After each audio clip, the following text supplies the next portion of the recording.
Le Mali en 2024, que d'événements et de faits marquants.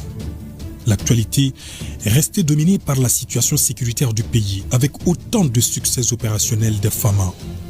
On retient surtout la neutralisation du terroriste Abou Ouzeifa, dit Hugo, le 28 avril à Talatay, et de plusieurs cadres terroristes le 1er décembre dernier à Tenzawaten.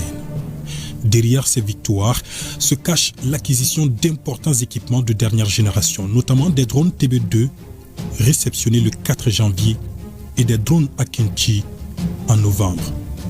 Le 17 septembre, l'armée repousse vigoureusement à Bamako une attaque terroriste contre l'école de la gendarmerie et l'aéroport. L'un des événements qui a retenu l'attention en 2024, la remise des attributs aux nouveaux généraux le 21 octobre. Parmi eux, le président de la transition élevé au grade de général d'armée et ses compagnons de lutte élevés au grade de général de corps d'armée. C'est l'une des recommandations du dialogue intermalien tenu du 6 au 10 mai à Bamako. Ce DIM est suivi de la mise en place d'une commission de rédaction de la charte pour la paix et la réconciliation nationale. 2024 au plan diplomatique est marqué par l'annonce le 28 janvier du retrait du Mali, du Niger et du Burkina Faso de la CEDEAO. Les trois pays forment depuis le 6 juillet dernier la Confédération des États du Sahel, suite au premier sommet de l'AES tenu à Niamey, au Niger. Le général d'armée Assimi Goïta en assure la présidence. Et ce 30 décembre à Bamako, le nouveau logo de l'AES a été validé et rendu public. Quelques jours avant le sommet de Niamey, le 25 juin, le président de la transition était en visite d'amitié et de travail à Ouagadougou, au Burkina Faso. Et le 30 mai, le président Goïta accueille à Bamako son homologue sénégalais Bassirou Diomaye Faye, suivi de la visite de son premier ministre, Ousmane Sonko, le 12 août.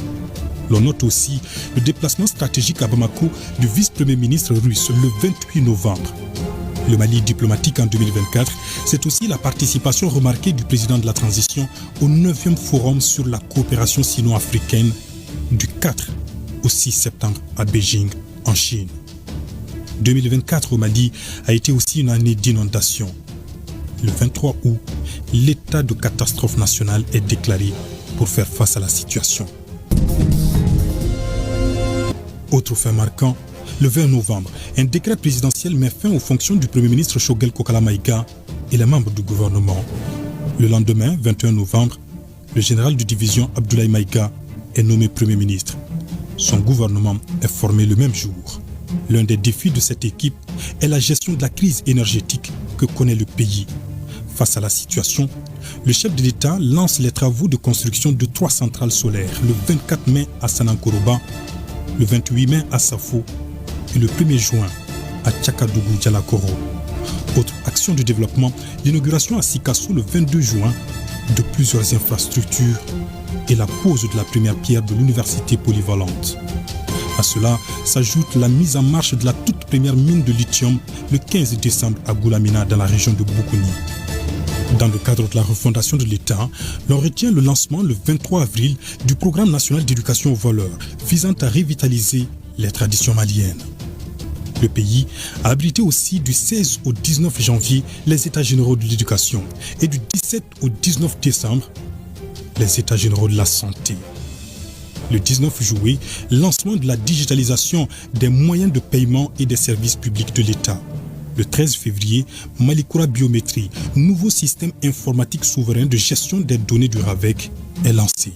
Au plan judiciaire, l'on note la session spéciale de la Cour d'assises de Bamako sur les crimes à caractère économique et financier, l'arrestation puis la libération de certains leaders politiques après 5 mois de détention, le démarrage des travaux le 19 décembre du siège de la Cour des comptes et l'inauguration de la Maison des avocats le 26 décembre. Côté religion, le 6 octobre, Monseigneur Robert Cissé est installé comme nouvel archevêque de Bamako. En sport, l'on retient la déception des Aigles du Mali à la CAN en Côte d'Ivoire. 2024 s'achève, 2025 s'installe avec son lot de défis, mais aussi et surtout sa lueur d'espoir.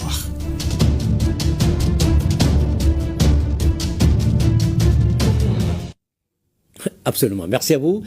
Ibrahim Traoré, vivement d'autres actions structurantes au cours de l'année 2025. Bamako, dans la mouvance de la fête de la Saint-Sylvestre, en famille, en groupe.